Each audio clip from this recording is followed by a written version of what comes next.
E temos coisa do teste passado ainda, acho que algumas pessoas queriam a última questão, não sei. Bom, tem as outras ainda, né, de área, tem ainda uma questão de áreas importantes. Então que a meta é até o final da semana que vem a gente fazer a lista 1, mas você vê que a gente já fez bastante coisas dela, né? Tem uma questão que é voltando, né? Acho que a questão é essa, né? Você pega a curva y igual a 1 sobre x, então você vem com essa curva assim, aqui é 1,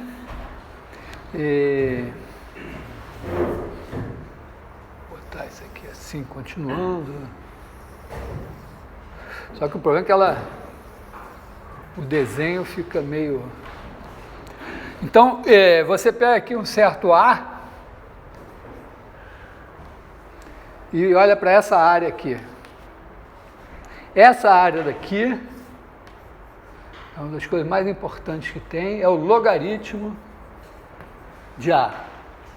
Daqui para frente, logaritmo sem base é na base E. Base 10 desapareceu da nossa vida. A base E, pois é, ainda não... Então, na verdade, a primeira coisa é que a gente aprende o logaritmo, né, o logaritmo de A na base B é igual a, sei lá, alfa, significa que B elevado a alfa é igual a A. Mas repara, é difícil, né? Por exemplo, o logaritmo de 2 na base 10, tem lá um logaritmo.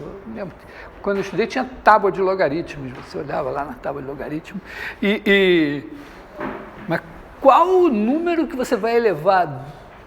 Vai fazer 10 elevado a quanto para dar 2?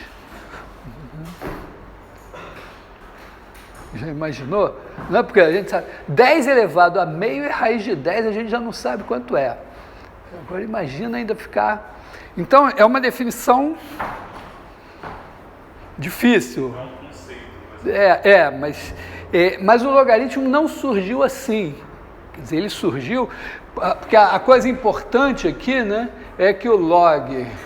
Se o log de... sei lá... Log de AC na base B... Não é o log... de A mais o log de C. Então, o logaritmo ele surgiu para ajudar nas contas.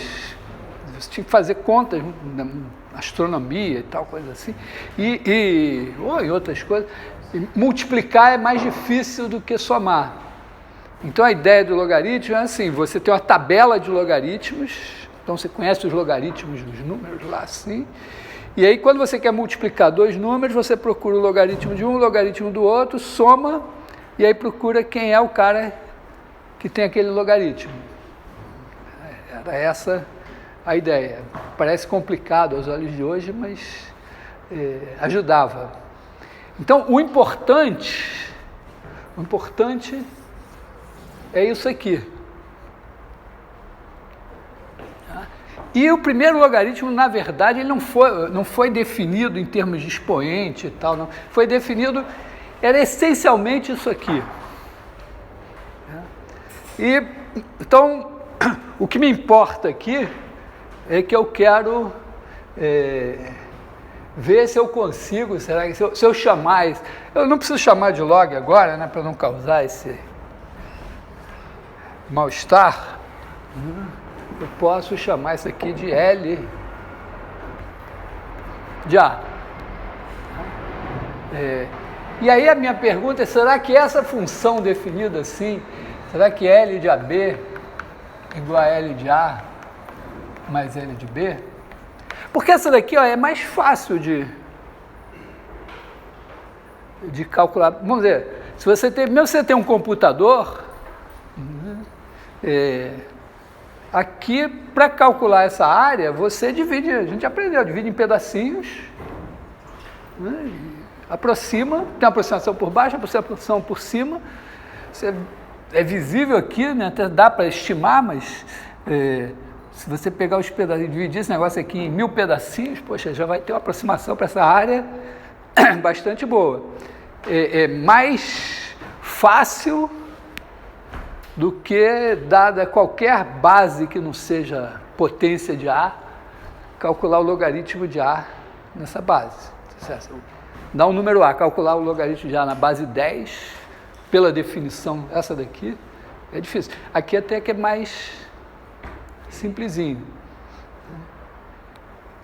Todo mundo entendeu esse processo que, quer dizer, a gente está entrando numa segunda fase, né, de ligada à passagem ao limite, que é tentar calcular áreas de figuras limitadas por linhas curvas.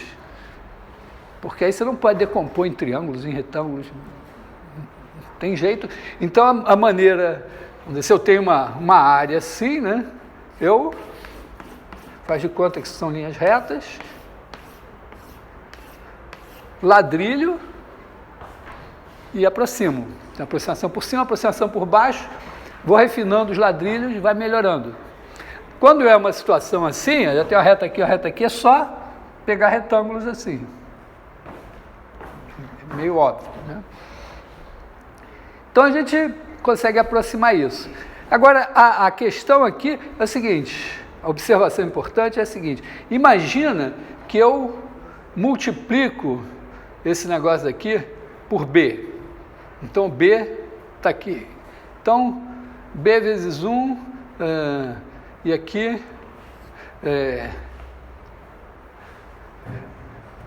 B vezes A, mais ou menos assim. Tá? Talvez seja um pouco mais para cá, mas vamos dizer assim. Então, aí olha para essa área. A gente já fez esse exercício, mas agora vamos fazer de novo, agora para valer, né? Se eu quiser calcular essa área daqui, eu sempre posso fazer uma coisa, né? Qualquer cálculo que eu faça dessa área daqui, eu posso fazer um análogo aqui, né? Se eu dividir aqui em retângulos, 1, 2, 3, 5 retângulos, então eu multiplico tudo por B, todos esses pontos aqui por B, e eu vou ter mais ou menos isso. Vou ter dividido aqui também em 5 retângulos, e aí eu faço, por exemplo, a aproximação por cima aqui.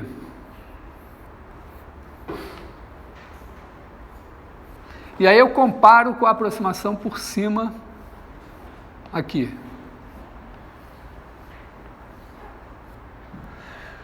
Então, aqui, ó, vamos dizer assim, o tamanho aqui, vamos chamar de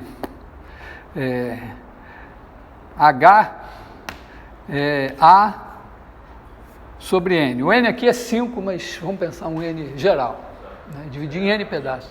A menos 1, né? Tá? A menos 1 sobre N. Aqui, eu vou pegar o mesmo cara aqui e esse cara foi multiplicado por B, esse também por B, a diferença ficou multiplicada por B. Então aqui eu vou ter, sei lá, H barra igual a B vezes A menos 1 sobre N. Ou pensando de outra maneira, como eu dividi o intervalo em N, seria a mesma coisa que fazer B vezes A menos B, essa extremidade menos essa, dividido por N. Tá? Estamos de acordo. Então, o importante é que a base aqui foi multiplicada para cá, multiplicada por B. Agora, o que acontece com a altura? Eu tenho a altura aqui, essa altura aqui eu vou ter vai ser um número alfa aqui, que não quero nem especificar, mas ele era alfa aqui ele virou B vezes alfa. E essa altura aqui é 1 sobre alfa. E essa daqui é 1 sobre... Aliás, eu botei no cara errado aqui, né? Era para cá. Era essa altura aqui, né? Tá? Então aqui é 1 sobre B vezes alfa. Então, ó, aqui eu multipliquei, eu fiquei com um retângulo aqui, que é diferente do retângulo daqui, mas a base desse é B vezes a base do de cá, e a altura desse daqui é 1 sobre B vezes a altura do de cá. Oi? É um número, se eu escolher um número qualquer. Na verdade, esses números, esse alfa aqui, vai ser o seguinte, ó. Ele vai ser 1 mais um certo I vezes o H. Tá? E aqui ele vai ser o B mais o mesmo I vezes o H barra. Tá? O que importa é porque aqui eu teria que fazer uma conta mais chata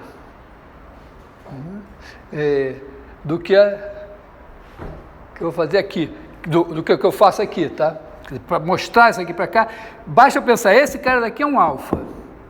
Então esse de cá forçosamente é B vezes alfa. Por exemplo, aqui, ó, porque esse daqui é B vezes 1 e o H barra é B vezes o H. Então o B fica em evidência. Tá legal? Então o fato é o seguinte, porque eu nem precisava aproximar com retângulos de mesma base, eu podia chutar aqui quaisquer 18, 27, 38 números aqui no meio, espaçados de qualquer maneira. Se eu multiplicar cada um por B, eles vão aparecer aqui também, e os espaçamentos todos vão ser multiplicados por B. E eles vão dar retângulos, então se eu pegar o retângulo aqui, o correspondente aqui tem a base multiplicada por B. Em compensação, a altura daqui foi dividida por B, então a área é a mesma. Isso significa que qualquer aproximação que eu faça aqui para calcular essa área daqui, ela tem uma aproximação correspondente para calcular essa área daqui. Tudo bem, como B é maior que 1, o erro aqui deve ser maior, talvez. Não está claro, mas talvez seja. Não é, mas... Oi? Só para mostrar que fizeram esse negócio, você poderia fazer uma aproximação bem nada certa, assim, fazer um quadrado nos dois áreas e a partir desse quadrado que a gente está fazendo esse negócio, não fazer vários retângulos, fazer um quadrado apenas. Porque dá a mesma relação. Mas não sei como fazer com... Porque a altura aqui, se fizesse um quadrado, seria a altura 1 e embaixo seria a menos 1. Você diz aqui? Sim, mas aí é uma aproximação grosseira. O que eu estou mostrando... Sim, mas eu vou precisar fazer isso porque eu vou precisar mostrar, porque como aproximação grosseira, pode ser que dê, mas isso não diz nada sobre a passagem ao limite, né? Sim, não, sim. Entendeu? Então, oi. Nesse caso, então, se não tivesse fosse nesse retângulo, não ia ter a derivada, né, do ângulo, tipo, a inconstância dele, certo? A inconstância do ângulo. Do ângulo? Que ângulo? A curva ali. A curva? Isso. Bom, mas a curva, em princípio, as curvas são assim, pode ser assim, assim, mas elas não são constantes. O retângulo não vai ter inconstância, certo? A derivação dele. Não, porque, não sei se é isso que você está dizendo, se eu pegar um retângulo grande assim, tem muita coisa acontecendo aqui no meio que esse retângulo não vai captar, então eu tenho que fazer retângulos que possam ser pequenos para eu dizer, não adianta, eu posso aproximar, posso fatiar quanto eu quiser aqui, eu vou ter um fatiamento correspondente aqui, a aproximação por cima vai dar igual e a aproximação por baixo também vai dar igual. Tá? E aí eu digo, bom, então, e vice-versa, né? Se eu pegar um fatiamento aqui, eu divido tudo por B e obtenho o correspondente lá. Tá? Então, o conjunto Então, por exemplo, se eu pensar assim, o conjunto das aproximações por cima aqui dá os mesmos números que o conjunto das aproximações por cima aqui. E por baixo também. Ora, a minha área, vamos dizer, pelo que se eu entendi esse negócio de supremo e tal, né, de ínfimo, significa, se eu pegar as aproximações por baixo, a área deve ser o supremo das aproximações por baixo. É o cara que devia ser, mas não está lá. Não vai ter nenhuma aproximação por baixo, nesse caso, né, que vai ser igual à área. Mas o supremo é a área. E o supremo aqui e aqui vão ser iguais. Então, significa isso, que essa área daqui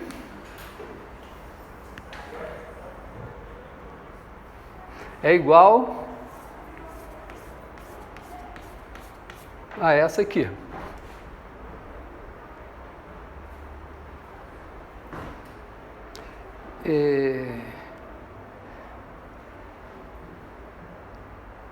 Mas então, olha só, e se eu pegar agora, em vez de deixar essa área aqui e essa aqui separadas, eu fiz para ser separadas, né?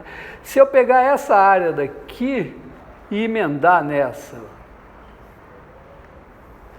essa aqui assim, essa área azul é a área de 1 até B. Então, pela minha definição, é L de B.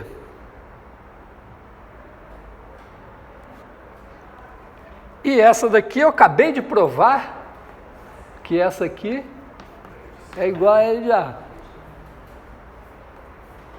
E se eu juntar essas duas, ó, eu venho de 1 até B até AB, ou BA. Tá? Então, eu estou dizendo que a área de 1 até AB é igual à área de 1 até B mais a área de 1 até A. Então, eu acabei de provar exatamente isso aqui.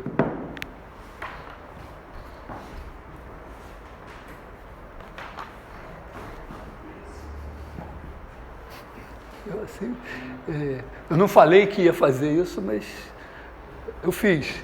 Né? Agora estou avisando. Esqueci de avisar que eu ia fazer. Vocês deviam ter ficado mais atentos, porque eu ia fazer a mágica. Agora já aconteceu. Hã? É porque aqui eu começo, eu pego um intervalo H, e aí eu começo de 1, e aí o próximo vai ser 1 mais H, depois 1 mais 2H, 1 mais 3H, então eu falo 1 mais IH com I de 1 até N. Oi? Qual deles? A soma da... O que eu pensei é o seguinte, olha, se eu fizer a área de 1 até AB, eu posso fazer a área de 1 até B, que é o L de B, e a de B até AB, mas a de B até AB eu acabei de provar que é L de A. Então, se a minha definição, porque eu estou dizendo que a função L é definida assim, para cada número que eu pegar, para qualquer número x que eu pegar, eu pego a área de 1 até x, e esse é o L. Oi. Bom, porque no zero, na verdade, se eu começar no zero, essa área vai ser infinita. Aliás, por que ela vai ser infinita?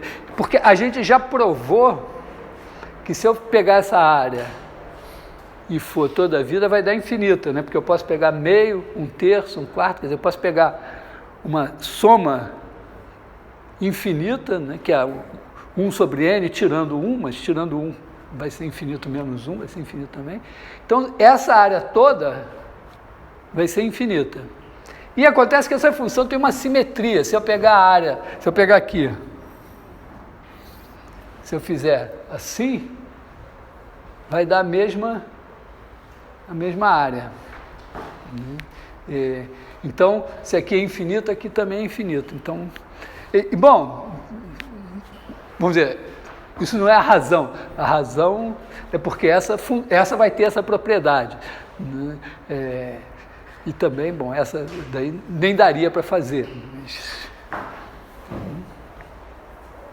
É uma boa questão, e se eu pegar porque aí, ó, eu estou querendo, quer dizer, eu estou querendo o seguinte, que L, então pensando assim, L de AB igual a L de A mais L de B. Bom, L de 1 é zero, porque a área de 1 até 1 é zero. Está batendo, porque o logaritmo de 1 em qualquer base é zero. Se isso for verdade, né, será que L de A vezes 1 sobre A, será que isso é igual a L de A mais L de 1 sobre A? Esse daqui é L de 1, esse daqui é zero? Porque, tá certo? Tem duas questões aqui, né? Bom, primeiro que está claro, então, que os caras menores do que 1 vão ter L negativo. Então eu vou ter que dizer assim, ó, quando eu meço a área andando para cá, vai ser positivo. Quando eu meço andando para cá, é negativo. É uma necessidade aqui. Mas é também uma coisa bem ligada à física. Olha, esse negócio que eu estou fazendo aqui, quando você tem a velocidade e tenta recuperar a posição, né? Imagina que aqui fosse tempo e aqui velocidade. Então eu pegaria esse tempinho aqui, multiplicaria por essa velocidade aqui, diria, opa, minha variação da posição é essa areazinha. Agora, mais um pedacinho, vezes agora a velocidade aqui, mais uma areazinha. Seria uma aproximação da variação do espaço. Olha, se eu estou vindo de cá, se eu quiser um espaço aqui, eu estou vindo de cá com a velocidade positiva, então a minha variação do espaço daqui para cá é positiva, mas se eu olhar para trás, eu teria que dizer, bom, para trás a variação do espaço é negativa. Se eu olhar, tá certo? Se eu estou andando com velocidade positiva e pensando assim, bom, para cá aumenta. Então, se eu estou aqui agora, para dizer onde eu estava aqui, eu tenho que multiplicar a velocidade pelo intervalo de tempo e subtrair, e não somar. Tá? Então, tem um significado. Tá? Mas aqui é quase que uma imposição, assim, eu estou querendo construir o logaritmo baseado nessa ideia. Eu quero que isso aqui tem que ser sagrado para mim. Porque eu quero transformar a multiplicação em soma. Então, daqui para frente funciona, o L de 1, 0 está razoável, então eu vou pensar que para cá a área tem que ser negativa. Eu não sei como é que eu faço. Deixa eu apagar isso aqui. Como será que eu calcularia a área para um cara aqui? Digamos que ele aqui é 1 sobre A.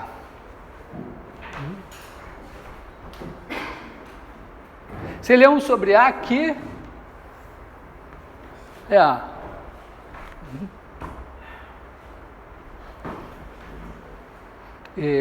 Aqui é 1. Oi? Os lados são necessariamente iguais, tipo, o lado subindo do lado. É porque a função aqui é y igual a 1 sobre x. Tá, então se são iguais, e supondo assim, que a gente teria informação da área exata dos quadrados, não poderia tipo, simplesmente fazer uma operação reversa para descobrir os lados, para meio que ter uma margem de erro para fazer a área de lá? Mas eu estou achando que eu consigo melhor, porque aqui, ó, essa área aqui eu sei, né, retângulo. Isso aqui é retângulo, isso aqui é retângulo. Mas olha só, essa área daqui, eu sei. Porque olha só, 1A não está do mesmo tamanho, porque o meu 1 sobre A está um pouquinho fora do lugar, mais 1A, e aqui 1A, e essa função aqui, né, se eu olhar x como função de y, x é 1 sobre y. Então é a mesma função, só está no espelho. Essa área daqui é L de A. Então acho que eu consigo essa daqui, né? Eu devo conseguir, né? Porque aqui, ó, é A menos 1 e aqui é 1 sobre A. Então se eu fizer, ó, eu posso calcular essa área daqui como sendo L de A menos A menos 1 vezes 1 sobre A. Quer dizer, esse retângulo aqui tem altura 1 sobre A e base A menos 1. Então, quando eu faço, isso daqui é L de A. Então, esse pedaço daqui, isso daqui é a área desse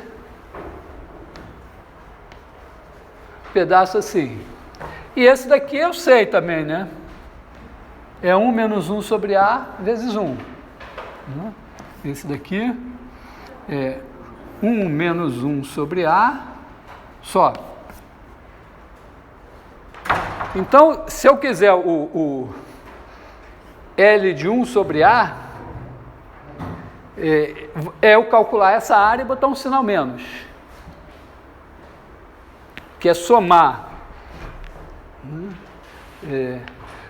1 menos 1 sobre A, que é a área desse retângulo aqui, mais essa área daqui que eu sei que é igual a L de A menos A menos 1 vezes 1 sobre A. Isso aqui, na verdade, seria menos o L de 1 sobre A. Tá? Porque eu estou dizendo, vai ser a área, mas vai ser a área negativa. Então, é fazer a conta, né?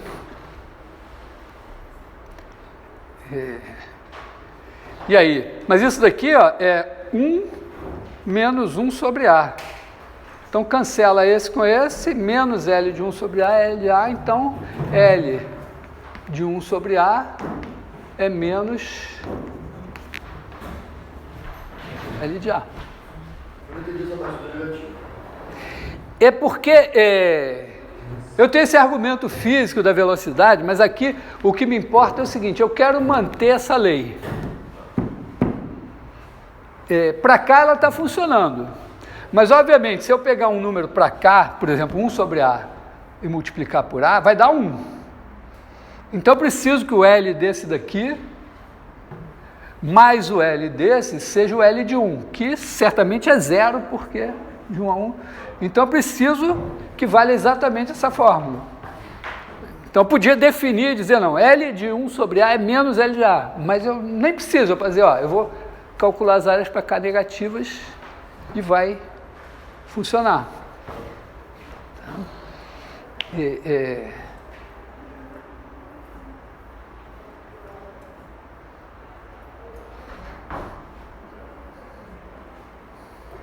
vou deixar... bom, teria um exercício a mais, que seria agora provar que essa fórmula vale...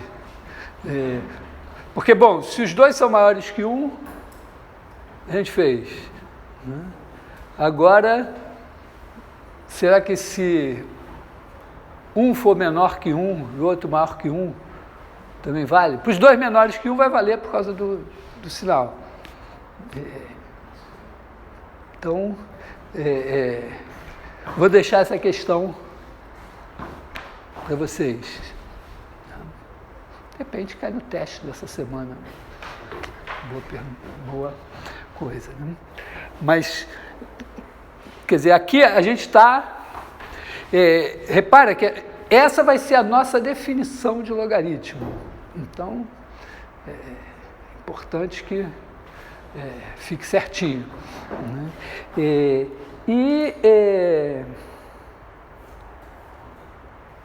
a gente já sabe, vamos dizer, essas propriedades, e sabe que quando x tende para infinito, o L de x vai para infinito.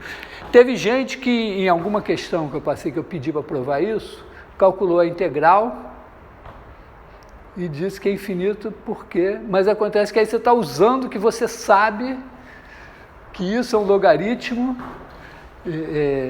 e que o logaritmo tende para infinito. Não está muito claro de onde saiu esse conhecimento, provavelmente você não sabe. Vamos dizer, você transferiu uma coisa que você não sabia para outra que você também não sabia.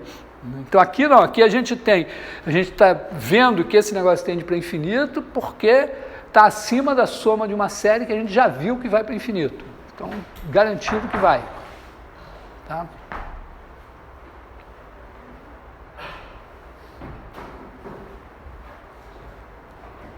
Hora daquela pergunta que me desmonta e prova que diz assim, não entendi nenhuma palavra do que você disse até agora. Quem vai ousar? Vamos lá, não tem problema. Assim, ó. Sabe que agora já contei para vários colegas a história da aula que eu ensinei, a construção dos reais e fração na mesma aula. Então, depois disso... Não, mas foi histórico, para mim foi histórico. Então, vamos dizer, se tiver outras histórias assim para contar, vai ser ótimo. Não, o pior seria não ter acontecido. Porque já me aconteceu, está dando um curso de álgebra linear amarradão, não sei o que e tal, e coisa indo lá. Depois de 2 meses, alguém faz uma pergunta e eu digo, cara, ele não entendeu a equação da reta, então tudo que eu estou falando aqui, estou falando para a parede esse tempo todo, crente. Então...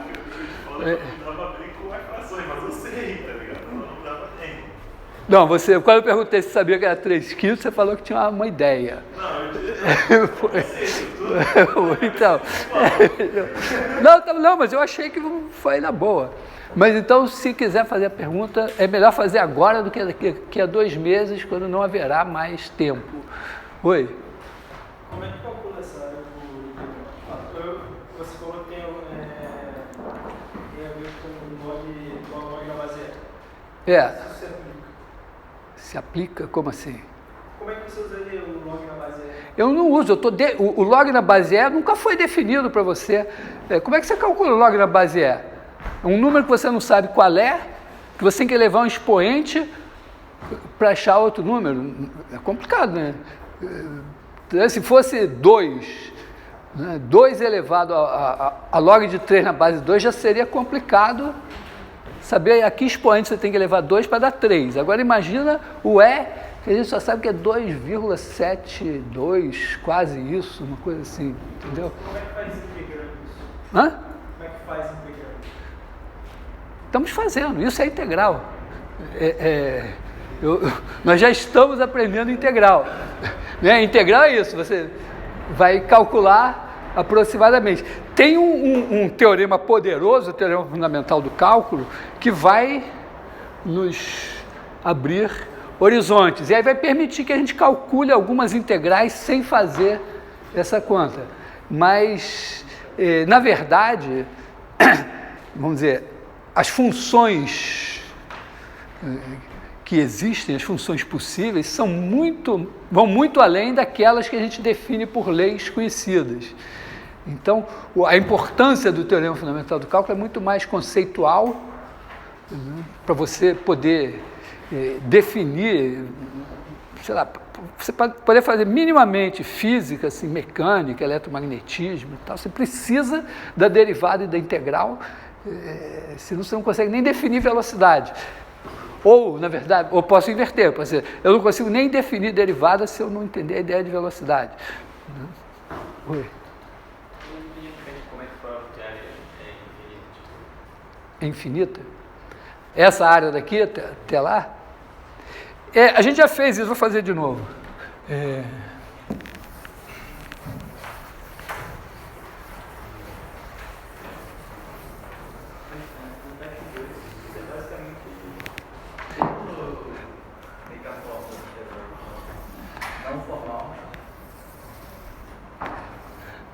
Então isso assim, ó, essa daqui é y igual a 1 sobre x.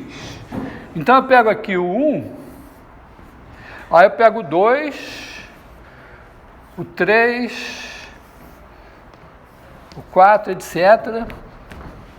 E eu posso fabricar o 1 sobre n, assim, ó. Esse quadrado aqui tem área 1. Ó. Como esse número aqui é meio, porque ele é 1 sobre 2, esse daqui, então esse aqui é 1, esse daqui é 1 meio, esse daqui tem tamanho 1/3, então aqui é 1/3, aqui tem altura 1/4, 1/4, então a soma das áreas desses retângulos é infinita.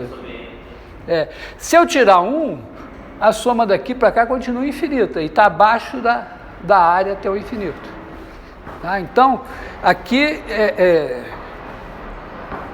isso está garantido. Tá legal? Então, eu não preciso calcular uma integral que eu não sei para provar que essa área é infinita. É até melhor não calcular.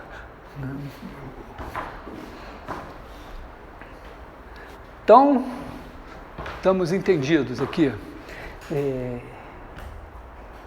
Ficou alguma coisa? Oi?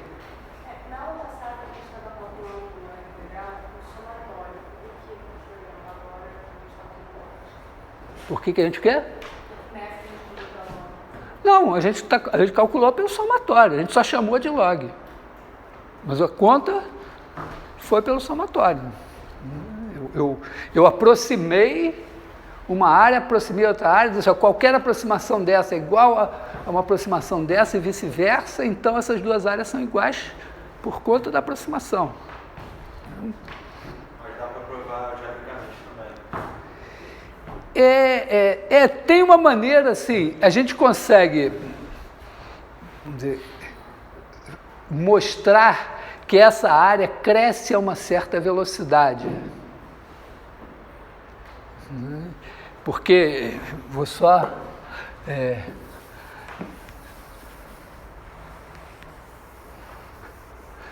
porque imagina que eu venha aqui e venha até x aqui. Então isso aqui seria o L de x. Mas se eu vier até um x mais ΔX, vou chamar de x mais h aqui, aí a área é essa daqui. Então, se eu fizer L de x mais h menos L de x, vai ser essa menos essa, é isso daqui. De certa forma, a velocidade com que essa área está crescendo é isso daqui dividido por h, seria a velocidade média, quer dizer, a área no tempo x mais h menos a área no tempo x, dividido por h, seria a velocidade média nesse tempo. Ocorre que, olha só, está entre esses dois retângulos. Então, esse número aqui é menor que 1 sobre x vezes h e maior que 1 sobre x mais h vezes h. Agora, quando h tender a zero, né, aliás, isso daqui divide por h e divide por h. Né? Tá, isso aqui era a área, aqui é a área dividida por h, quer dizer, essa áreazinha dividida por h é maior que essa aqui dividida por h e menor que essa aqui dividida por h. Então, essa velocidade está entre 1 sobre x mais h e 1 sobre x, a velocidade média. Quando o h tender a zero, esse aqui está parado. E dá para acreditar que 1 dividido por x mais h vai tender para 1 sobre x. Então, esse negócio aqui cresce com velocidade 1 sobre x. Isso é o teorema fundamental do cálculo, hein? É isso. Basicamente, porque isso eu podia fazer com qualquer função. Tá certo? Eu podia botar uma função qualquer contínua aqui e dizer, vou definir uma função que é a área daqui até aqui. Aí eu viria com a área até x, a área até x mais h e faria uma coisa, uma estimativa semelhante e obteria isso. Tá, mas ainda não... Bom, já é acho que esse é o último exercício da lista. Já está feito. Bom, menos um. Né? Ok, mas... Oi. É porque eu estou pensando o x como tempo. Então, no tempo x eu tenho essa área, no tempo x mais h eu tenho essa daqui. Então, entre x e x mais h, ficou essa área daqui.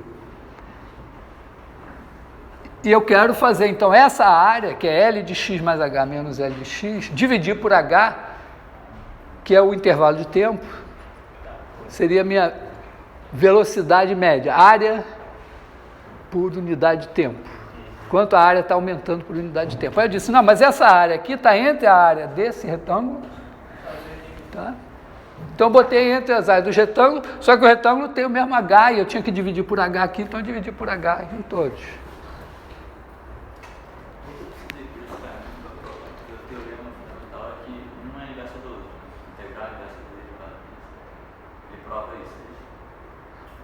Não, esquece, aprende aqui. Eu tinha um colega da física que já se aposentou. Uma vez ele me disse, não, pô, tem uns caras que chegam aqui tão macetados, que o cara macetava para entrar na universidade, que você não consegue nem ensinar nada para ele, porque ele está cheio de macete. Então, idealmente, você não deve trabalhar com a memória, muito mais com o raciocínio. A gente precisa um pouco da memória, menos, né? Quer dizer, tem vamos dizer, qualidades intelectuais que estão perdendo muito valor, né? Então, memória, o conhecimento universal, a capacidade de fazer contas rápido, são todas coisas tipo parecidas com ser muito forte antigamente, né? Oi? É porque aqui eu dividi aqui por H para fazer. Né? Eu só disse o seguinte, ó, eu estou trabalhando com H positivo para simplificar a minha vida. Né? Então, L de x mais H menos L de x é essa área, menos essa daqui é essa área aqui. Vou botar aqui.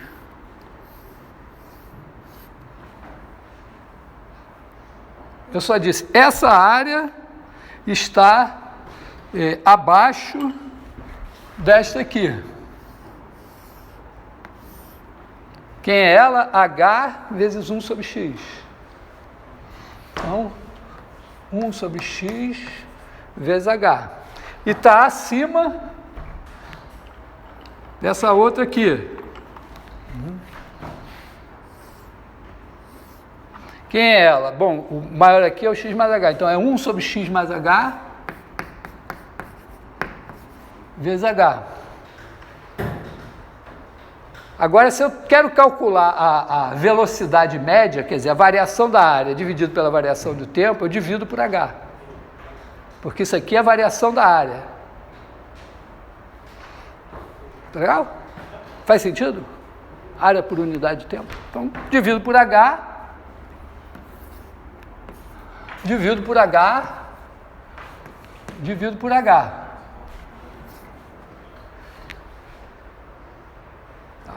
Se o H fosse negativo, tinha uma inversão, mas... Oi? Pensando, ao invés de pensar em velocidade, tem uma questão, pensando o eixo Y como volume de uma esfera, e o eixo X o raio, aí ficaria volume sobre variação do raio, dimensionalmente da metro cúbico por metro. E aí seria a área, derivada seria a área, mas... Não consigo entender porque esse H, quando você deriva o volume da esfera, você chega... mas é que você... Porque a questão é a seguinte, você tem diversas situações, você tem grandezas. Então, eventualmente, você tem uma função que relaciona uma grandeza à outra. Então, por exemplo, uma grandeza é raio e a outra volume. E aí essa tem uma unidade, essa tem outra unidade. Então, quando você faz a taxa de variação, você faz variação aqui, que tem a unidade K, dividido pela variação daqui, que tem a unidade K. E aí você divide, e aí a unidade disso é o quociente das unidades. O mais interessante, que eu vejo realmente, pelo menos alguém, vamos ver, fez escrever em direito, quando olha no velocímetro do carro, né, você tem um ponteiro que indica quanto que o motor está rodando. E isso, qual é a unidade? Porque você tem ângulo dividido por tempo. Qual é a unidade de ângulo? Ângulo é comprimento de arco dividido por raio. Qual é a unidade? Metro por metro, não tem unidade. Então lá aparece 1/segundo. É a unidade que mede aquela taxa de variação. Tá? Vai ser meio esquisito assim o seguinte, em física tem que ter as unidades, né? Físico não trabalha com números sem... As grandezas têm as respectivas unidades, isso é super importante. E em matemática a gente sempre elimina tudo que é, vamos dizer, supérfluo para o raciocínio. Então, matemática geralmente nada tem unidade, fica implícito, mas toda taxa de variação tem um quociente de 2 unidades. Então, a aceleração é metro por segundo ao quadrado, porque velocidade é metro por segundo e tempo é segundo. Então, é isso. Oi? O XH sinistro que está acima. Esse daqui é o 1/x, é esse, ó, é o maior. Porque o H é positivo, então 1/x mais H é menorzinho. Tá? Você diz que a taxa de variação dessa função é 1/x porque o H é zero? Porque a velocidade instantânea, a gente sabe derivada, porque a gente entende o conceito de velocidade instantânea, né? Tá certo? Você olha lá, diz 40 km por hora. O que é 40 km por hora? Se você estiver andando em velocidade constante, tudo bem, você vai andar 1 hora, vai andar 40 km. Mas não é assim, você está acelerando, freando e tal. Então, num determinado instante, você está a 40 km por hora, significa que se você der uma variação pequenininha, aí está parecido com 40 km por hora. E quanto menor a variação, mais vai estar aproximando 40 km por hora. Então, isso é a derivada. A derivada é a velocidade instantânea. Oi? Aqui? É porque eu pensei assim, eu tô pensando o x aqui como tempo. Tá? Ou não, mas eu estou aumentando o x, eu quero saber como é que essa área varia quando eu aumento o x. Então eu venho aumentando o x, a área vem aumentando. Aí, não, peraí, nesse x aqui, como é que está a taxa de variação? Então eu digo, bom, no x, a área é L de x, no x mais h, que seria dar um h positivo nesse caso, andar um pouquinho, eu tenho essa área daqui, então desse x até o x mais h, a variação da área é essa coisa azul aqui. E aí, para fazer a variação média, eu divido por h. E a instantânea seria o limite disso, dessa variação média, quando o h tende a zero. Que é uma coisa meio engraçada, né? Porque se você colocasse h igual a zero, ia dar 0/0, não tinha. Mas o limite pode existir. Né? Beleza? Mais questões sobre o teste? Estou dispensado da última questão do teste, todo mundo já sabe. Paulo Assis fez, ninguém quer saber. Eu lembro do colega que disse que tem as votações, aí sempre tem os favoráveis, os contrários, abstenções e tal, e ele disse que devia ter assim, favoráveis, contrários, os que querem que se foda. Não querem saber. Então, como é que é? Oi? Sim, porque ele é o dono da questão, pô, foi ele que propôs a questão, ele quer saber. Ele que criou essa bombeta pra gente. Não, eu gostei, a questão boa. Eu acho que eu tenho que passar por provar que uma série absolutamente convergente é convergente. Mas, bom, a coisa era assim, então, eu tenho uma sequência aqui, xn, n pertencente a n, e aí eu tenho aqui um A, um B, e eu sei que se eu reordenar isso de uma certa maneira, isso pode convergir para A, e se eu ordenar de uma outra maneira, vai convergir para B. Então a questão é, será que então eu posso escolher qualquer outro cara e reordenar de maneira que convirja para esse cara?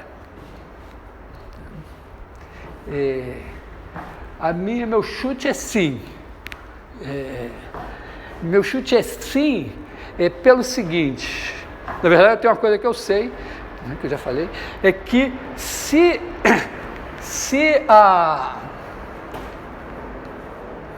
o somatório do módulo de xn, n igual a 1 é infinito, vou botar 0, que n igual a 0 é infinito, for finito,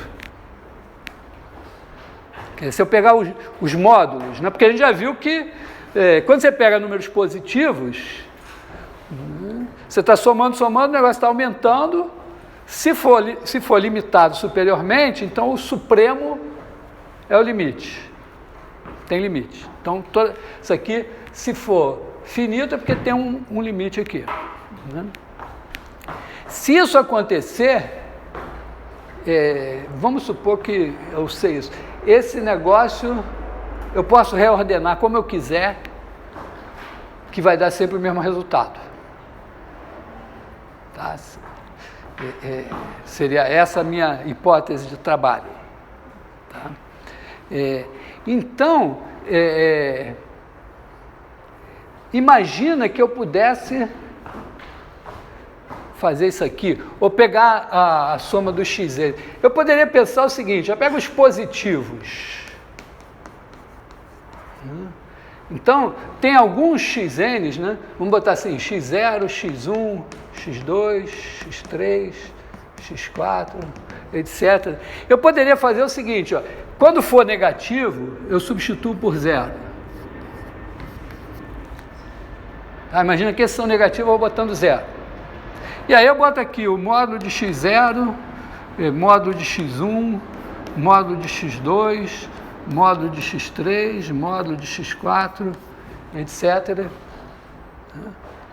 E aí, claro que esse é igual a esse, porque esse é positivo, esse é 0, esse é positivo, ou maior ou igual que 0, então esse é maior que esse é maior que esse é maior que esse é maior que esse. Então essa série daqui está acima dessa. Então se eu pegar os positivos aqui, vai dar a soma finita. Poderia ser igual? Pode ser igual, né? Porque pode um desses caras ser 0, e aí ele fica 0 e o outro é 0 também. Tá? Mas, então os positivos têm soma finita. E mesma coisa os negativos, né? Porque os negativos eu trocaria o sinal e eliminaria os positivos daqui e também ficaria majorado pela mesma coisa. Então também, negativos. Então se essa soma aqui é finita, tanto os positivos como os negativos têm soma finita. O que meio que elimina aquela ideia de poder ir para qualquer lugar, né? Mas, principalmente, né, se eu pegar uma série de termos positivos, se ela convergir, é mais ou menos o negócio, por exemplo, não adianta eu mudar a ordem que vai convergir sempre para o mesmo lugar. Tá? É mais ou menos o seguinte, né? Porque eu vou somando. Somo. Aí eu chego aqui, eu já estou bem pertinho da soma. Aí eu reordeno. Bem pertinho significa qualquer coisa que entrar aqui, posso somar mais quantos eu quiser, que eu não vou mudar grandes coisas do resultado. Aí eu reorganizei. Aí eu começo a somar os reorganizados. Pode ser que eu esteja aqui e esses caras, nenhum deles tem entrado ainda. Mas chega um dia que todos esses entraram. Eles têm que entrar. Eles são um número finito. Então eu vou colocando. Alguma hora eu tenho que colocar esse. E depois Então tem uma hora que eu somei e esses aqui estão. Se eles estão, isso aqui é uma soma finita. Eu posso pegar ele e jogar lá para o começo.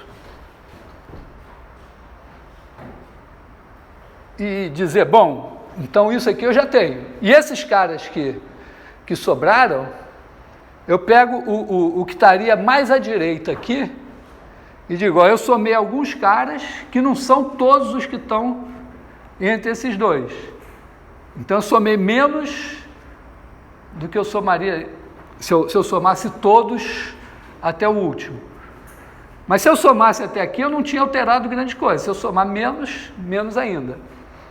Então, essa é a ideia de que se eu tiver termos positivos, se a soma der finita, eu posso reordenar que a soma vai dar sempre a mesma. Tá? E aí acho que mais ou menos está mais ou menos alinhavado, né? Porque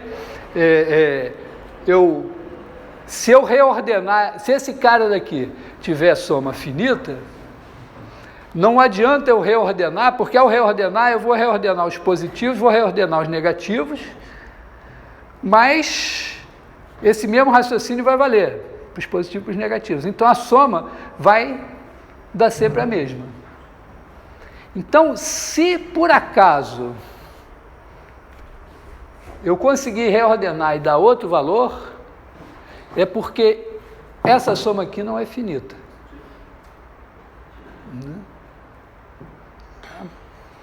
E se essa soma aqui não é finita e eu consigo uma soma finita, então, repara, eu não posso ter os positivos e os negativos dando finito, porque senão essa soma aqui não daria infinita. Então, digamos que os positivos dêem infinito, os negativos não. Mas se os positivos derem infinito e os negativos não, o que acontece? Na hora que eu somar com o sinal, eu vou somando os positivos, eu vou indo para infinito, e os negativos não vão ser suficientes, então sempre eu irei para infinito. Então, na verdade, né, se isso aqui acontece, aqui eu tenho que ter soma infinita dos positivos e dos negativos. E aí eu já sei que com isso eu posso reorganizar e fazer ir para qualquer lugar. Entendeu? Eu queria fazer uma coisa um pouco mais freestyle, para dizer assim. Eu sei que, tipo, a N é igual a N sobre 2 mais a N sobre 2, né? E eu posso, sei lá, pegar essas duas sequências, né? No caso, só uma sequência, que é uma sequência infinita de N sobre 2. Se eu somar os termos de uma de forma que dê A sobre 2 e de outra de forma que dê tipo, B sobre 2, eu fico tentado a acreditar que eu vou conseguir obter A mais B sobre 2, somatório. E aí, isso é muito... Não, tá legal, mas ainda não está claro como é que você vai... talvez sim, talvez você possa pensar uma coisa assim, né? Quer dizer, qualquer número que você quiser, você deve conseguir como uma combinação de números assim, mas... Pois é. Ponderadas. Agora tem que passar para fora. Aí para fora você pode fazer tipo AN mais T vezes AN menos T menos 1 vezes AN. Uhum. Aí uma você consegue converter para AT para BT e a outra para menos vezes T menos 1A. Uhum. Aí, no caso desse T vezes T menos 1 vezes A, você vai meio que conseguindo um intervalo Aham. que Vai construindo todos os intervalos. E aí você faz todo mundo no meio. menos A. Aí, como você tem um AN ainda no início desse somatório, você consegue qualquer número entre T vezes AN e, perdão, T vezes B e T menos 1 vezes A. Uhum. Aí, É um caminho, parece aí depois você consegue tudo fácil. parece bom, mas de alguma maneira, vamos dizer, você está reordenando a cada passo. Tem detalhes aí que você tem que talvez justificar no meio do caminho, né? Mas gostei, parece uma boa ideia. Oi. Enquanto eu estava fazendo aqui na definição, talvez a função menos 1 elevado a n, parênteses, seria uma exceção. Porque, por exemplo, eu posso coordenar e dar qualquer um desses resultados, mas se for 0,5 ou qualquer número, eu já não. Não, mas precisa, na verdade, porque até na hora que eu falei eu pensei, não deixei muito claro, porque a gente sabe que a gente consegue esse resultado supondo que tanto os positivos como os negativos têm soma infinita, mas eles têm que convergir para zero, porque não existe hipótese de você conseguir uma soma convergente se o termo geral não for para zero, né? Senão fica sempre variando mais que uma coisa. Então, o menos 1 elevado a n não satisfaz essa hipótese, por isso que ele não é uma exceção, mas ele é um exemplo que mostra que tem que colocar essa hipótese, né? Porque geralmente a gente, quando pensa um teorema, uma coisa qualquer, a gente diz, isso aqui deve ser verdade. Aí você olha e não, tem esse exemplo aqui que mostra que não é verdade. Aí, às vezes, você olha e diz, não, mas esse exemplo aqui, ele tem uma propriedade muito especial. E aí você diz, não, mas então eu boto na hipótese do meu teorema que o cara, para satisfazer o teorema, não pode cair nesse caso. Quer dizer, é um trabalho de debugar o seu programa. Você fez, aí você, opa, vai dar pau. Só que, vamos dizer, no teorema você faz antes. No programa também, o programa bem feito, você faz tudo bem pensado para não dar pau. Mas se der pau, você diz, não, peraí, aqui está o erro. Então, é semelhante esse exercício de demonstrar as coisas, assim, ele tem esse lado na relação com fazer um programa sem bug, e tem uma relação com uma coisa muito importante, que é ler um contrato e entender. Porque quando você vai demonstrar alguma coisa, tem que estar muito atento a quais são as hipóteses. Você não pode, de repente, usar uma coisa que você queria que fosse verdade, mas você não incluiu nas hipóteses. A mesma coisa se não tiver no contrato. Sinto muito.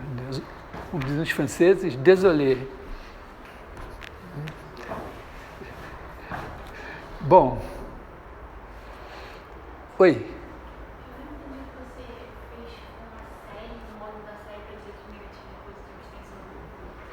Eu estou dizendo que se esses aqui têm soma finita, né, vamos fazer um exemplo assim.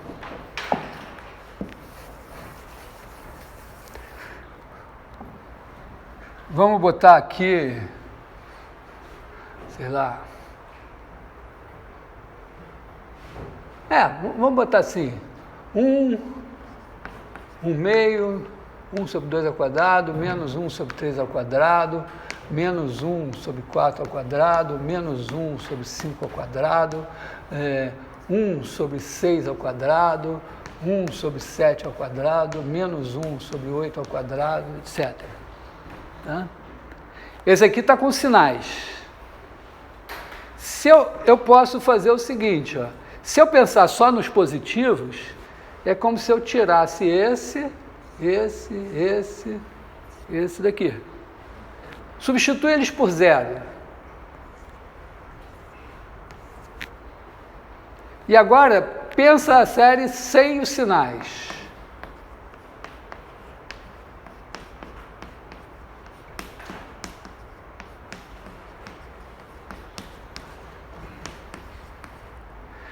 Então, esses termos aqui, cada um deles é maior ou igual do que o correspondente daqui, porque onde era negativo eu botei 0. E esses são todos não negativos. Então, a soma desses aqui é a soma dos positivos. Está abaixo da soma desses. Se essa soma é finita, a dos positivos vai ser finita.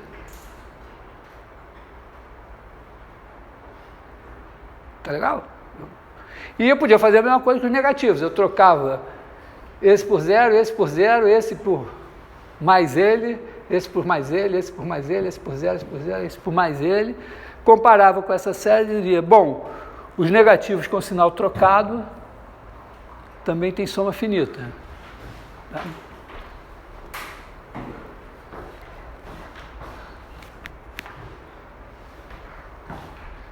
Seguimos em frente, que horas são? 2h20. Então podemos fazer mais alguma coisa de áreas, né? Não sei se eu faço a área do...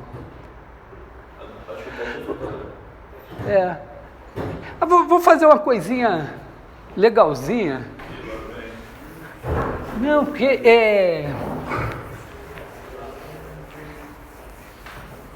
eu li uma vez um negócio do Arquimedes, que ele faz área de círculo, tal, coisa assim, e ele usa uma ideia, ele fala assim, uma coisa assim, ele diz, olha, imagina que você tem aqui 2 pontos, aqui o ponto A, ponto B, e aí você tem uma linha poligonal convexa aqui, e uma outra que está por fora. E ele diz, então, a que está por fora, o comprimento é maior da que está por dentro. E ele baseia todo o trabalho dele nisso. Eu pensei, poxa, mas teria que demonstrar isso, será que é verdade mesmo? Né? E aí me ocorreu, não sei se... Olha só, tem uma maneira simples de a gente ver que isso é verdade, que é a seguinte, já que é convexo, se eu esticar esse negócio aqui, ele vai encontrar aqui em algum lugar. E aí, esse é um segmento de reta, com certeza é menor que teve. O segmento de reta é o menor caminho entre 2 pontos. Então, se eu pegar a linha de fora e diminuir, ó, se eu tirei isso, o comprimento da linha de fora diminuiu. E agora, eu digo, peraí, mas agora eu vou para cá, ó. E esse comprimento aqui é menor que a soma desse. Então, se eu cortar esses aqui, a linha de fora diminuiu mais ainda. E agora, eu faço outra aqui. E, de novo, esse é menor do que esse. Então, se eu cortar esses aqui, a linha de fora diminuiu mais ainda. E agora, com certeza, né, esse pedaço é menor que esse. Então, a linha de dentro é menor que uma que é menor do que a de fora original. Tá, então, levei muito tempo para ter essa ideia. Pode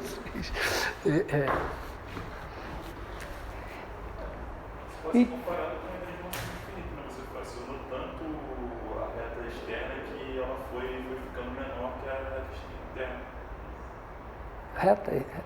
Não, mas pode assim, também você pensar o seguinte, né? Quer dizer, se você tiver uma curva uma poligonal curva. Aliás, a gente pode fazer assim mesmo, né? E uma poligonal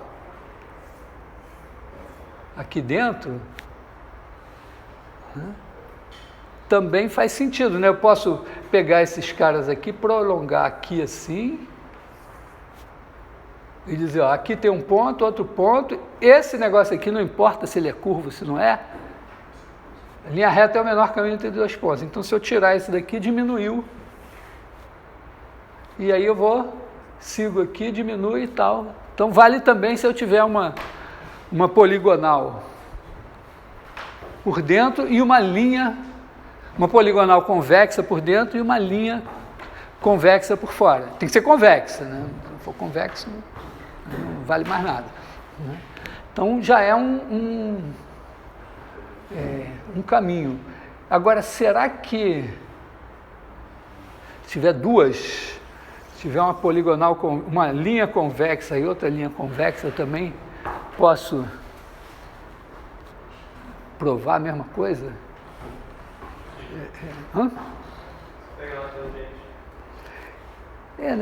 Bom, vamos admitir que a convexa tem tangente, né? Bom, uma ideia seria... Bom, pega a tangente.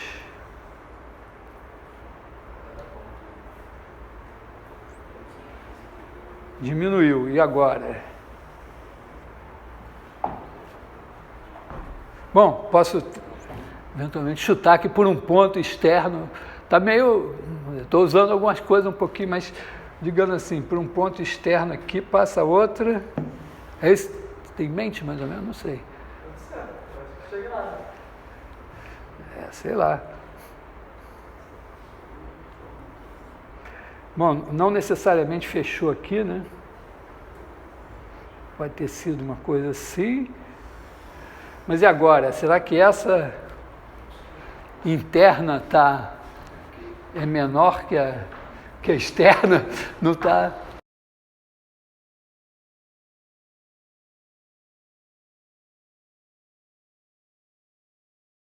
Será que continua a minha gravação? Esqueci de botar no modo avião. Bom, vou orar. Tá, tem um probleminha aqui, né? Não sei agora o que eu faço. Hã? Seria continuar, só que mais usando Ah, sim, né? Quer dizer, eu sempre posso cortar, mas...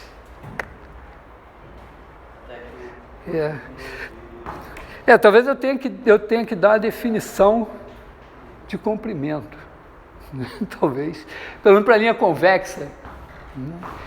Quer dizer, uma linha, acho que podemos fazer assim, né? Uma linha, na verdade, para uma linha convexa ou não, né? O problema assim, meio, não está claro, vamos dizer, mas imagina que eu tenho uma linha que começa no ponto A, termina no ponto B. Tem um problema que eu não defini o que é uma linha, né? Mas, tirando isso, a ideia seria o seguinte, né? Se eu botar pontos assim, o que também não é claro como é que eu defino esses pontos estarem ordenados, né? Qualquer poligonal que eu botar aqui vai ter comprimento menor ou igual que o comprimento da linha que eu tinha antes. Então, de certa maneira, eu posso dizer que as aproximações por poligonais, né, se eu pegar linhas poligonais inscritas, vamos pensar assim, digamos assim, uma curva sem autointerseções. O problema eu poderia dizer, tudo bem, eu marco pontos aqui, não sei se então faço a poligonal, mas talvez não fique muito claro como é que se a minha poligonal pode ser uma coisa assim, entendeu? Mas se eu tiver uma maneira de definir direitinho a poligonal, eu poderia dizer que essas poligonais são sempre, tem comprimento sempre menor ou menor ou igual do que a da minha curva. E aí eu diria, ó, o supremo, né, eu pego, vamos dizer, a ideia é o quê? Que se eu pegar os pontos mais pertinhos dos outros, eu vou aproximando cada vez mais. Então, o comprimento da curva deveria ser o supremo do conjunto dos comprimentos das poligonais que eu boto ali escritas. Né? Porque está sempre acima, mas eu vou chegando nele. Quer dizer, seria uma definição de comprimento razoável. Se for convexa, né, se for uma poligonal convexa, talvez a gente não corra tanto esse risco, né?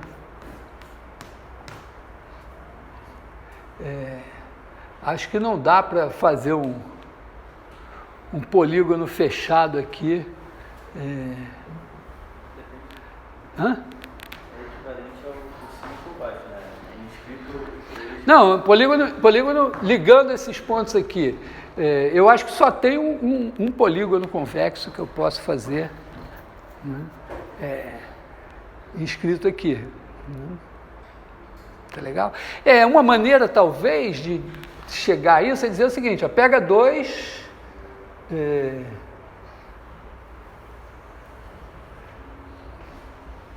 Bom, pega esse daqui.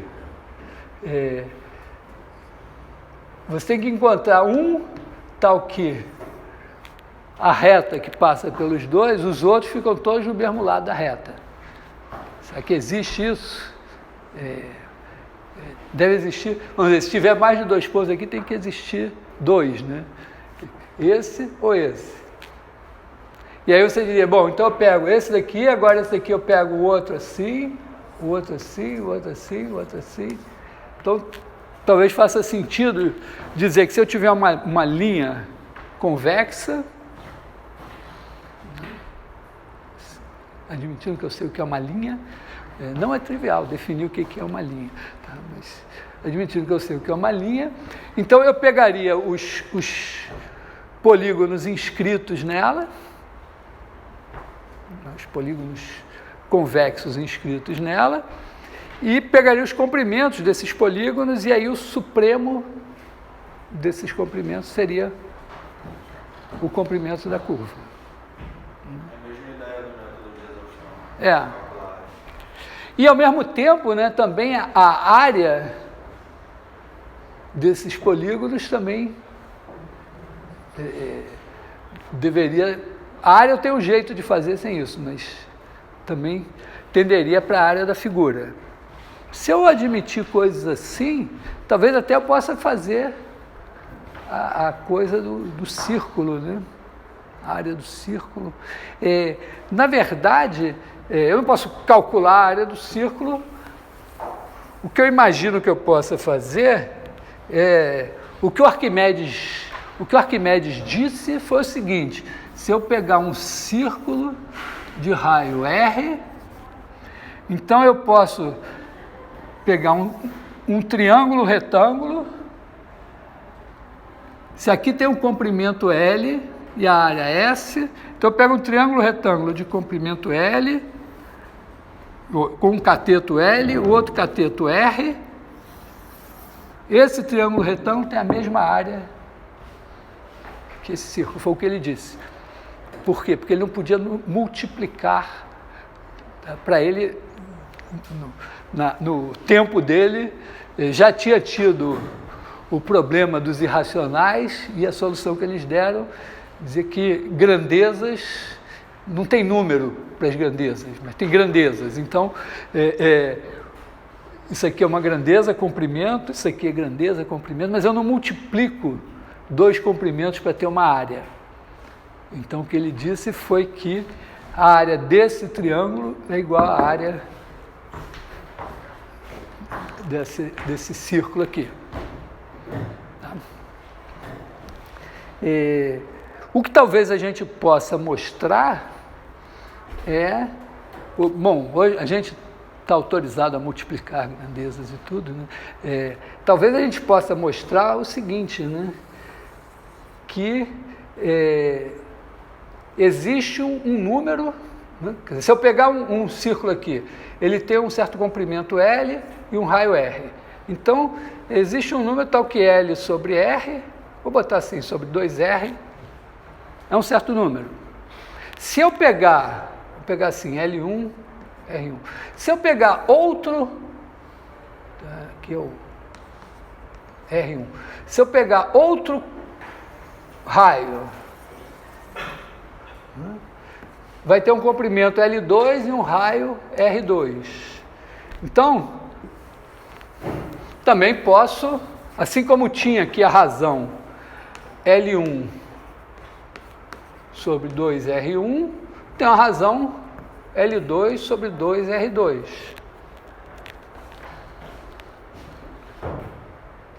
Eu espero que seja π. Na verdade, eu quero chamar de π essa razão, mas para isso eu preciso garantir que isso seja igual a isso.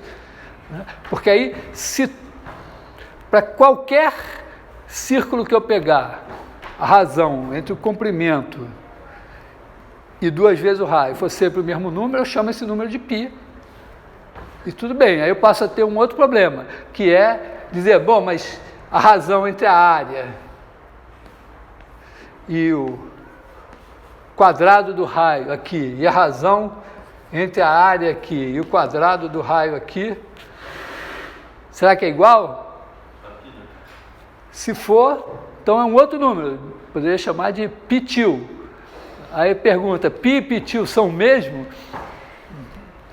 Então eu tenho três questões aqui. A primeira, vamos dizer assim, não vou ser totalmente rigoroso, sei lá, vou tentar ser mais ou menos. Vamos dizer assim, que eu tenho aqui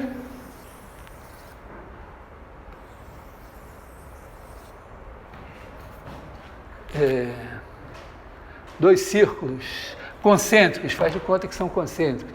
Então a ideia seria meio que dizer, ó, eu vou aproximar por triângulos.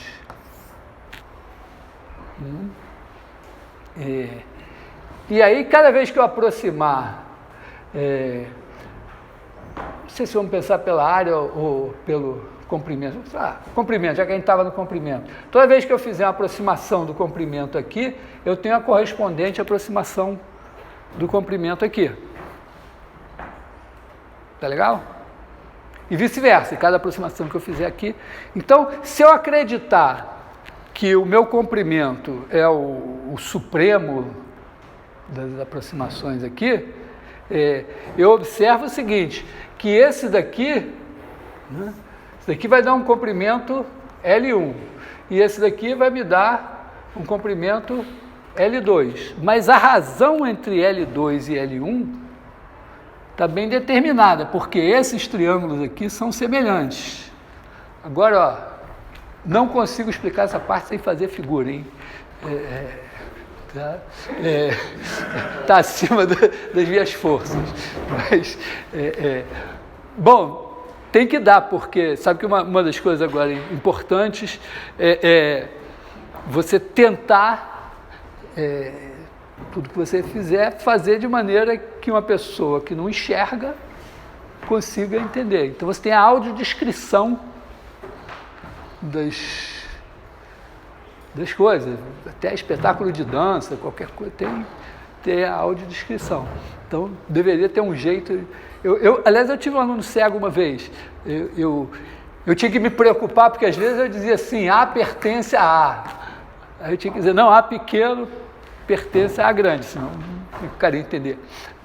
Só que às vezes eu ficava meio assim, porque eu achava que ele estava dormindo na minha aula, mas não sei, não era, né? Também tem direito às suas vinganças, né? Mas dormir, não, professor, estava lá ligadão. Bom, mas em resumo, vou explicar com a figura, tá? Tem uma semelhança de triângulos aqui, né? De maneira que se esse lado aqui é A1 e esse é A2, aqui esse triângulo é semelhante a esse, e esse lado aqui é R1 e o correspondente aqui é R2. Então, A2 sobre A1 é igual a R2 sobre R1. Então, todos os lados têm essa mesma relação. Quando eu somo, eu vou ter L2 sobre L1 é igual a R2 sobre R1. Beleza?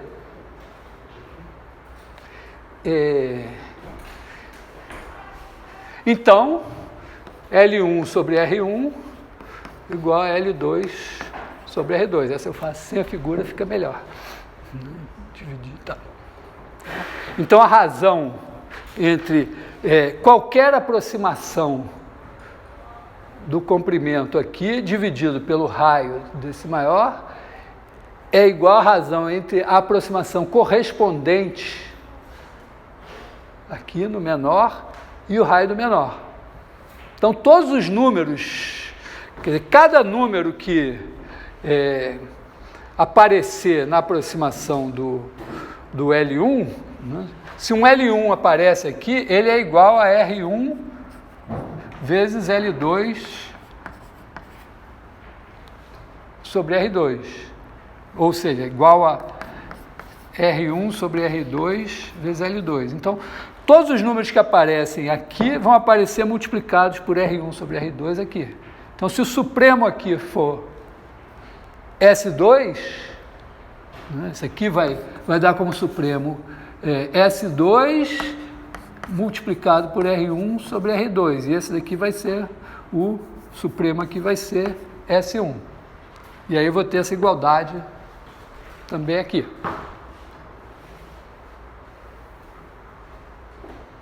Foi rápido? Pensei assim, eu tenho dois conjuntos, todos os elementos daqui são iguais, cada um desses daqui é igual a um daqui multiplicado por um número K. Então, se o supremo daqui é S, o supremo daqui é K vezes S. É isso que eu fiz aqui. Oi. Hã? Não, o supremo é o cara que talvez não pertença, mas deveria. Entendeu? Porque ele é isso, o conjunto está aqui, ele está encostado aqui assim, não tem nada entre ele e o conjunto. Entendeu? Pode ser que ele seja o último elemento. O supremo é isso. Ou ele é o maior elemento do conjunto, e aí ele está no conjunto, ou ele é o cara que deveria ser o maior elemento do conjunto. Tá? Por exemplo, se eu pegar um intervalo aberto 0, 1, o supremo aqui é o 1, mas ele não está aqui. Se eu pegar o intervalo 0, 1, o supremo é o 1 e ele está aqui. Tá legal? Então é isso. Nesse caso, eu vou aproximar por poligonais. Eu tenho certeza que cada uma das poligonais que eu vou usar aqui não é igual ao comprimento que eu quero medir. Porque já tem aqui, esse cara aqui que é menor do que esse. Então, todos os números que eu estou calculando são menores do que o comprimento que eu quero. Mas, se eu bem entendi, né, com muita fé, esse comprimento que eu quero é o supremo desse conjunto dos comprimentos das poligonais. Tá? Ou seria o limite, vamos dizer, também posso acreditar assim, se eu dividir em N pedaços e fizer um polígono de N lados, regular e tal, e for aumentando N, eu vou ter uma sequência de comprimentos que vai crescer e que vai tender, quando N tender para infinito, para o comprimento do arco. Oi? Uma hipótese, teríamos descobrir toda essa área, fazendo um esquema de proporção entre A1 e A2, porque, por exemplo, o L2 foi feito certo? Sim. Cortando os lados assim, vai criar uma relação de proporção entre A1 e A2 e R1 e R2, certo? A1 e A2 sendo esses daqui. Isso, vai criar uma proporção a eles. Caso a gente cubra de cada um de pelo menos um triângulo, caso baseado nas proporções que eles seguem, eu possivelmente conseguiria descobrir os centímetros do lado de cada círculo. Sim, mesma coisa, né? Quer dizer, eu posso pensar aqui a área do menor sendo a soma das áreas, aproximada pela soma das áreas dos triângulos inscritos aqui. E a do maior, a soma das áreas dos triângulos inscritos aqui. E aí eu tenho uma relação, olha, a área aqui, ó, base,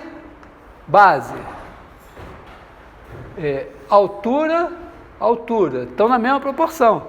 Então, A2 é igual a R2 sobre R1, A1, e H2, pensando a altura aqui, igual a R2 sobre R1, H1.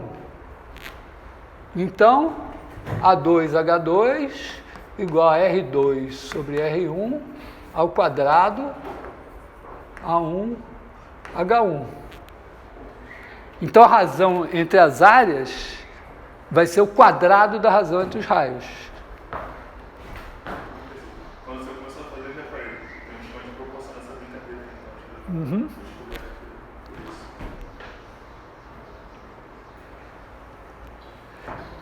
E aí? Bom, peraí, mas aqui nos comprimentos, então, eu digo que já entendi aqui, então, né, que isso daqui vale, e eu vou chamar esse cara daqui de π. E aqui também vale. Mas não ficou claro ainda para mim, eu acho que deve ter um caminho. Vou chamar esse aqui de π til. Π com dois chapeuzinhos, duas boininhas, assim.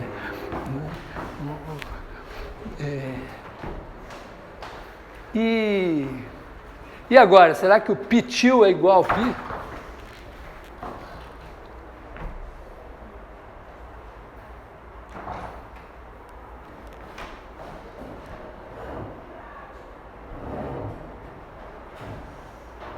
É porque...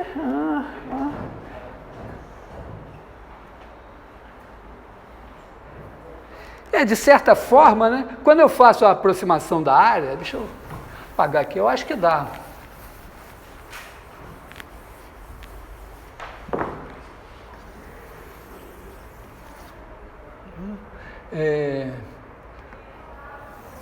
Vamos fazer aqui, sei lá, alguma coisa assim, meio assim, né? Passar o outro círculo aqui. Então, ó, eu posso aproximar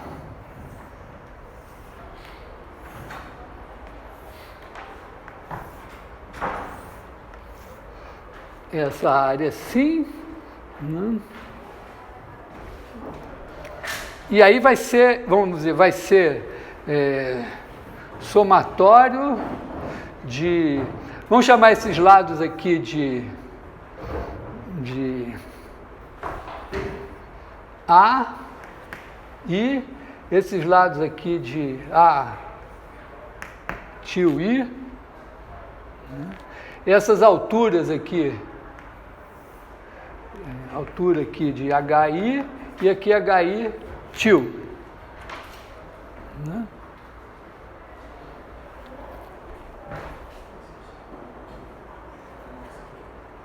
Será que eu consigo alguma coisa assim? Porque aí, vamos dizer assim, vamos pensar, a área til é a área de dentro, né? A área til, essa daqui, ela vai ser aproximada pelo somatório de AI til, HI til, sobre 2, né? I igual a 1 até N, aqui, sobre 2.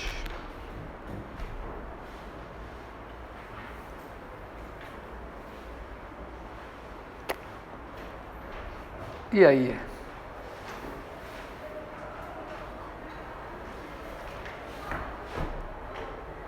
Não estou conseguindo.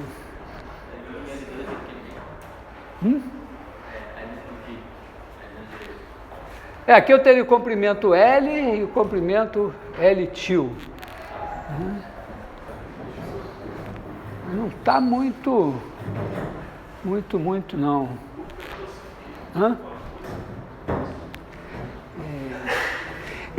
Vou dizer, eu posso roubar um pouco assim, para ver um caminho. Roubando seria dizer o seguinte: fazer todos os lados iguais, quer dizer, partir em polígonos regulares. Pensa assim, eu teria primeiro seriam lados A seria o lado aqui, e o lado aqui seria A vezes R1 sobre R2. Tá? R1 sobre R2 é a razão, quer dizer, aqui o R1 é o raio aqui, o R2 é o raio maior. Então, se aqui é A, tá? Porque, vamos dizer assim, a til aqui, né? A sobre A til é igual a R2 sobre R1. Né? Tá? Então, o atil é igual a R1 sobre R2.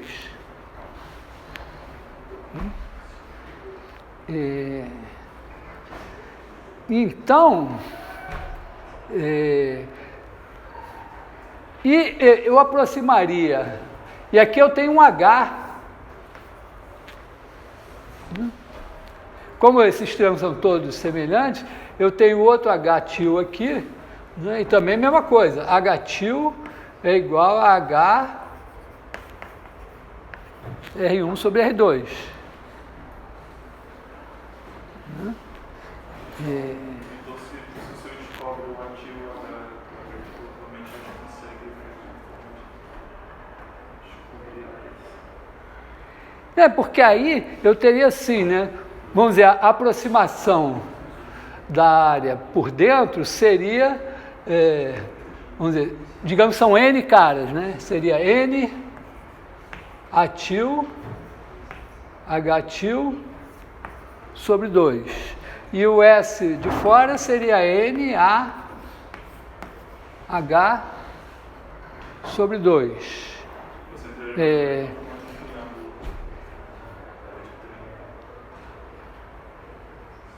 Esse cara daqui, ó,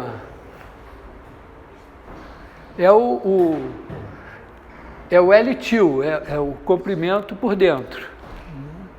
Então, esse daqui é igual a L til, H til sobre 2.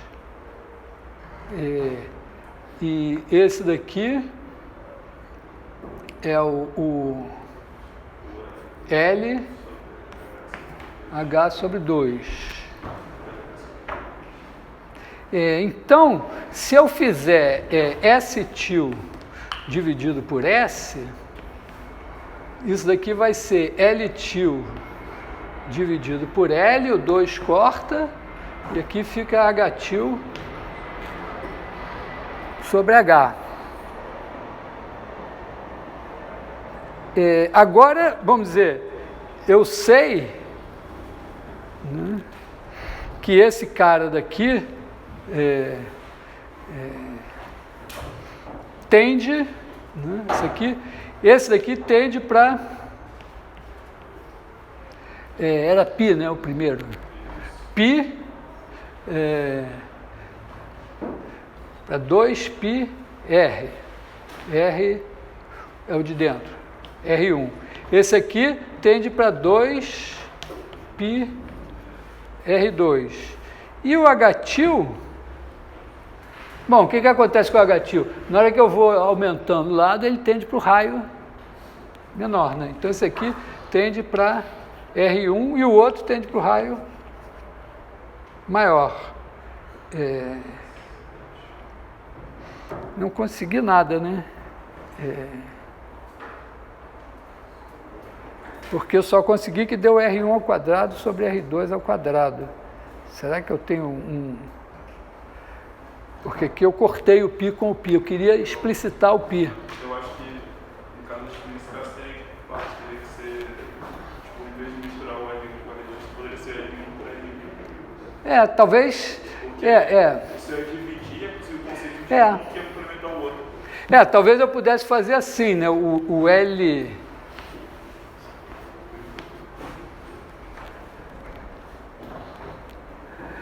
Vamos dizer,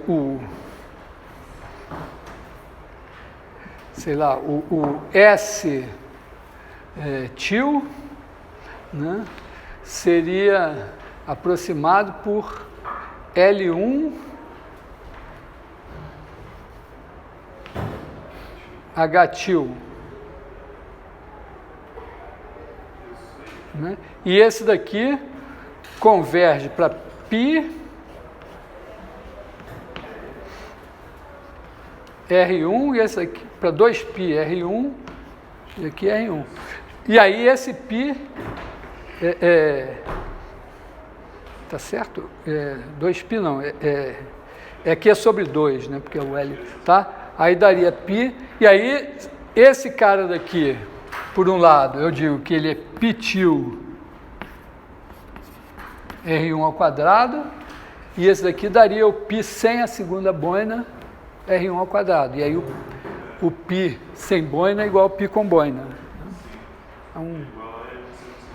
Não está perfeito, mas acho que dá para a gente... É bem complicado você conseguir um resultado exato nessa questão em si, porque não importa o que vai acontecer, você sempre vai dar um aproximadamente porque vai dar... Não, mas eu tô meio que deixando entendido o seguinte, né? Que se... vamos dizer, eu estou deixando entender que esse cara converge para esse. E, ao mesmo tempo, ele converge para esse. Né? Eu estou pensando, vamos dizer, estou dizendo que esse comprimento aqui, vezes essa altura, dividido por 2, é uma aproximação da área. E quando, vamos dizer, se eu pegar o supremo desse negócio, eu pegar uma sequência tendendo para o supremo, isso vai tender para a área de cá. Ao mesmo tempo, se esse negócio está tendendo para o supremo, então esse daqui está tendendo para esse comprimento e esse daqui para esse. E ao mesmo tempo, esse daqui eu já tinha provado que era isso. Tá? Quer dizer, eu estou dizendo assim, se uma coisa converge para dois números, os dois números são iguais. Mas tem uma certa, vamos dizer, tem algumas passagens aqui que estão um pouco... Oi? Quando você falou que supremo Quê? Supremo ínfimo, o que seria o ínfimo? O ínfimo é o irmão menor do supremo. Quando você tem um conjunto limitado superiormente, ele tem o cara que deveria ser o maior elemento dele, é o supremo. E se ele for limitado inferiormente, tem um cara que deveria ser o menor, que é o ínfimo. Tá? Mas isso, vamos dizer, nos dá um caminho assim de dizer, bom, então tem um π que é o mesmo, né, que o comprimento do círculo é 2πr e a área é πr2, é o mesmo π para qualquer círculo.